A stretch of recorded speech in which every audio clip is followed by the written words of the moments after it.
C'était l'heure du retour de Dani Olmo pour un derby et on en parle tout de suite.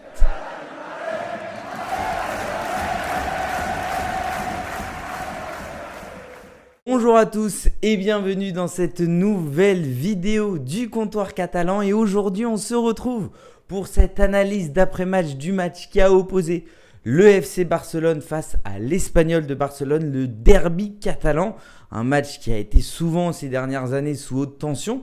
L'Espagnol qui était redescendu en seconde division et qui sont remontés cette année et qui s'est affronté à un Barça comme depuis le début de la saison, toujours exceptionnel, toujours aussi plaisant à voir. Avant de débuter la vidéo les gars, comme d'habitude, n'oubliez pas de vous abonner à la chaîne Le Comptoir Catalan, d'activer la petite cloche pour être directement au courant d'une sortie de mes vidéos, de liker au maximum la vidéo si elle vous a plu et si le match du Barça vous a plu, de commenter aussi pour les référencements, ça aide énormément. Et voilà les gars, je vous ai demandé 900 abonnés, vous avez été des cracks comme Dani Olmo sur ce match. Vous avez été exceptionnel. On a atteint la barre des 1000 abonnés. Première grosse étape de cette chaîne Le Comptoir Catalan. Donc vraiment, je vous remercie tous de me suivre. Et voilà, continuez à partager au maximum la chaîne. Si toi qui regardes la vidéo, tu n'es pas abonné, n'hésite pas à t'abonner à la chaîne. Qu'on vive cette aventure ensemble de cette magnifique saison qui nous attend. Donc voilà, vous êtes des cracks. On a atteint la barre des 1000 abonnés.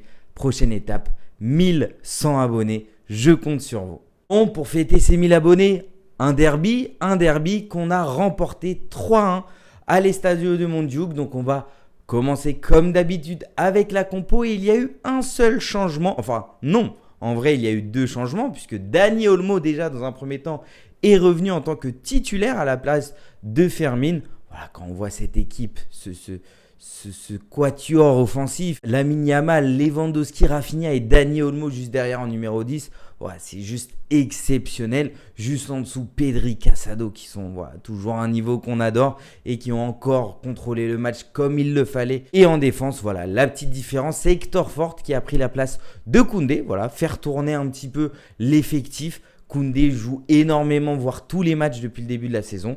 Flick a décidé de le reposer et ça a été un bon choix. Bon, la première mi-temps, je pense qu'on est tous clairs là-dessus. C'était une domination totale de la part du FC Barcelone.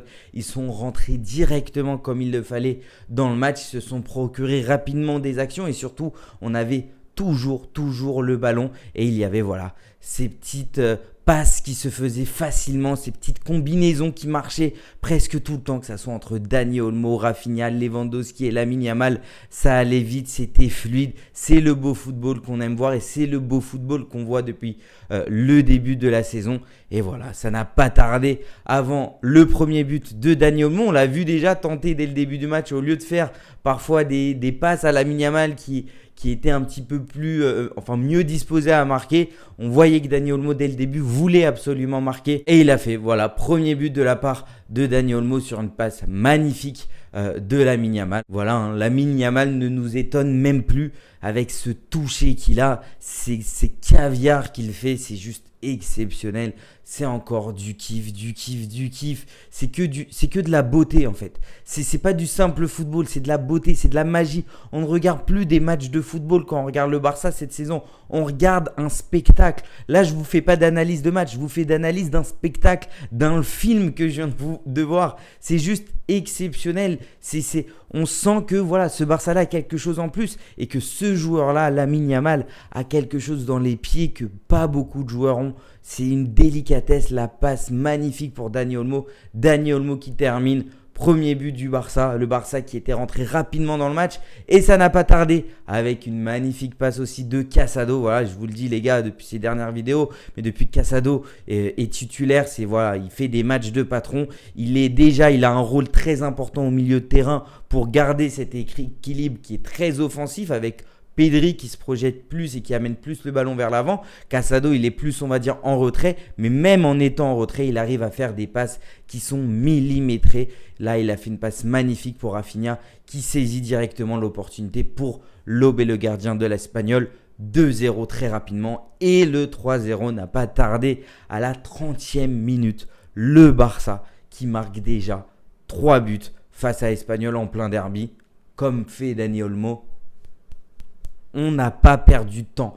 On n'a pas perdu de temps et c'est ça qui est l'avantage du Barça cette saison. C'est voilà, le fait que rapidement dans un match, on marque des buts. Rapidement, on enchaîne les buts. Et voilà, c'est tout simplement la puissance offensive du Barça cette année. Ce qui nous manquait énormément dans les finitions ces dernières saisons. Et en ayant pratiquement la même équipe, voilà, c'est une armada maintenant que Flick a créée pour cette saison. Évidemment, par la suite, on l'a tous remarqué en deuxième mi-temps.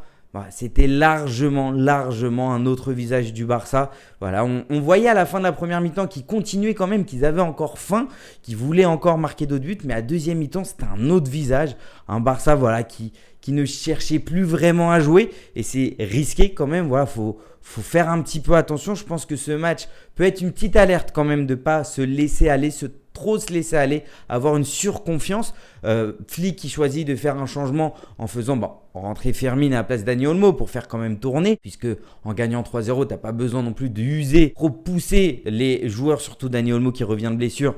Et c'est son premier match en tant que titulaire depuis son retour. Il te met un doublé, il te fait un bon match. 3-0, évidemment que tu peux faire tourner assez tôt, à la 55e minute, faire ces changements-là. Tu décides aussi de faire rentrer Frenkie de Jong à la place de Casado pour clairement avoir le contrôle du ballon. Mais là, au final, c'était trop le contrôle du ballon qu'au final, on n'avait même pas non plus. On ne jouait plus énormément, on voulait avoir le ballon, mais au final, l'Espagnol de Barcelone a réussi quand même à se procurer des occasions. Ils ont mis plusieurs buts hors jeu. Et cette ligne défensive, les gars, j'adore. Vraiment, je ne sais pas si vous avez ce sentiment-là, mais moi j'ai ce sentiment à chaque fois que maintenant on prend un but. Je me dis, il y a hors-jeu. Je me dis, attends, il y a sûrement hors-jeu. Ça a été le cas face au Real Madrid, ça, tout le monde en a parlé, on l'a clairement vu. Et sur ce match, c'était pareil. Alors oui, beaucoup de personnes disent c'est trop risqué. Évidemment que c'est risqué de jouer haut sur le terrain, mais on l'a bien vu que face au Bayern, ça a fonctionné. Face au Real, ça a fonctionné. Il est possible que parfois, ça ne va pas fonctionner, c'est trop risqué et qu'on encaisse. Et au final, c'est ce qui s'est passé face à l'Espagnol. On a quand même encaissé un but. Mais comme ce jeu-là nous permet déjà d'être très haut sur le terrain et d'être très offensif, on en met 4-5. C'est-à-dire si on s'en prend 1-2, derrière on a mis 4-5 buts. Donc c'est pour ça qu'au final, moi je n'ai pas tant peur que ça. Et surtout que la plupart du temps, ils sont hors jeu. Et c'est là où Flick pour moi a été ultra intelligent, c'est qu'il s'est adapté au football moderne. Le football aujourd'hui utilise la VAR. On sait très bien que le bout de la chaussure, le bout des cheveux peuvent t'indiquer en position de hors-jeu. Flick joue sur ça. Et les défenseurs du Barça ont une surconfiance et maîtrisent parfaitement pour le moment ce piège du hors-jeu. Et à chaque fois, ils sont alignés comme il faut. Et à chaque fois, c'est même un petit bout de chaussure qui dépasse. Mais ça rend le joueur en position de hors-jeu. Et c'est là où pour moi, Flick a été ultra intelligent. Puisqu'il a su amener ce système de jeu qui est très risqué, on le sait depuis longtemps. Mais il a su l'utiliser à ce moment même, puisqu'il y a aujourd'hui la VAR et que la VAR nous permet de voir des hors-jeux même s'ils sont minimes. Je ne pense pas que s'il n'y avait pas eu la VAR, que Flick aurait ce système de jeu en phase défensive. C'est trop risqué. Mais là, vu que maintenant, même un millimètre, on le voit, je pense que c'est pour cette raison et c'est là où Flick est intelligent et adapte la façon de jouer du Barça au football moderne. Donc c'est pour ça que moi, ce système de jeu défensif, je l'adore. Chaque fois qu'on se prend un but, je me dis il y a sûrement hors-jeu. Et là, ça a été plusieurs fois le cas, malgré le fait qu'on a quand même encaissé. Je tiens aussi à préciser quand même que Peña, j'aime bien le voir toujours titulaire. Je ne sais pas quel sera le choix de Flick sur les prochains matchs avec Chesney, s'il va mettre Peña ou Chesney, s'il va les partager, l'un en Ligue des Champions, l'autre en Liga. En tout cas, Peña qui prend confiance de match en match. Il fait quand même des parades importantes. Donc voilà, ça fait quand même plaisir de le voir jouer. C'est encore un joueur formé à la Masia. Donc c'est toujours plaisant de voir des joueurs formés au Barça titulaire, c'est juste exceptionnel. Donc voilà, encore une victoire du Barça en Liga. Voilà, on se retrouve avec le classement juste ici. Alors évidemment, le Real Madrid n'a pas joué. Voilà, on a une pensée pour toutes les personnes qui vivent dans la ville de Valence. Voilà, ce qui s'est passé en Espagne, c'est assez triste. Pour le moment, il y a plus de 214 morts. Voilà, petit à petit, tous les habitants de Valence et ceux qui aident en Espagne découvrent malheureusement voilà, les dégâts qu'a causé l'inondation. Donc une petite pensée quand même pour tous les habitants de Valence. Je pense qu'on est tous touchés quand même par cette situation-là. Je pense qu'on a vu aussi voilà, plusieurs entraîneurs qui en parlent au niveau de la Liga, si oui ou non cette journée aurait dû être jouée. Moi de mon côté, voilà, je pense que si on peut donner un minimum de bonheur dans un moment qui est un peu dur,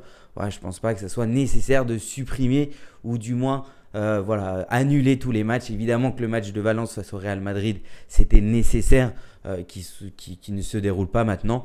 Mais en tout cas, c'est ce qui fait que le Real n'a pas pu jouer ce match. Et donc, on a 9 points d'avance sur le Real Madrid avec évidemment donc un match en plus. Le Barça qui continue du coup sur sa belle lancée en espérant que ça continue. Merci les gars une nouvelle fois pour les 1000 abonnés. Donc n'oubliez pas, on ne s'arrête pas là, de vous abonner à la chaîne Le Comptoir Catalan, d'activer la petite cloche pour être directement au courant d'une sortie de mes vidéos.